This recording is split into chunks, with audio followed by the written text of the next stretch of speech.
Il n'y aura pas de développement durable sans que les hommes fassent preuve eux-mêmes d'un certain sens de la durée, fassent preuve de leur capacité à assumer et à construire le temps à travers les modes mêmes de leur production. La politique de notre époque souffre d'un grave paradoxe.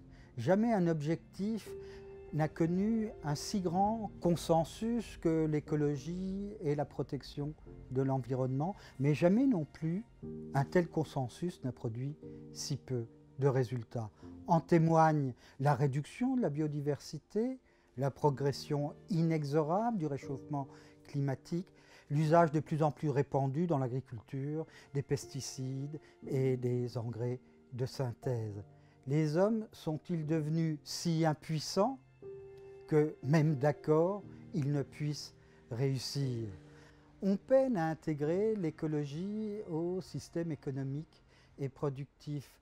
On peine à mettre l'écologie au service des transformations du système productif et à mettre le système productif au service de la protection de la terre. Pour beaucoup, et sans doute à juste titre, la notion de développement durable, censée pourtant assurer cette intégration, n'est qu'un slogan à destination de l'administration ou des milieux d'affaires, un slogan qui finalement vise à assurer le statu quo du système productif au prix de quelques adaptations, de quelques ajustements ponctuels. Car le développement durable restera un vœu pieux tant qu'on ne prendra pas au sérieux ce que signifie durable dans l'expression développement durable. La durée ne va pas de soi. Il ne suffit pas pour le développement durable d'assurer un développement respectueux de l'environnement.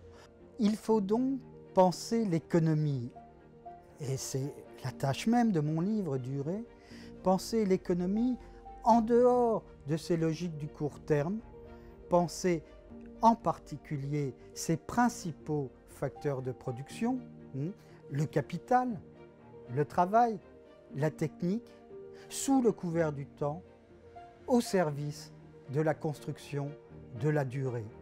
Assurément, nos pratiques productives, politiques, sociales s'en trouveront radicalement changées, bien loin de l'idéologie aujourd'hui dominante, de l'innovation, de la disruption et de la destruction créatrice.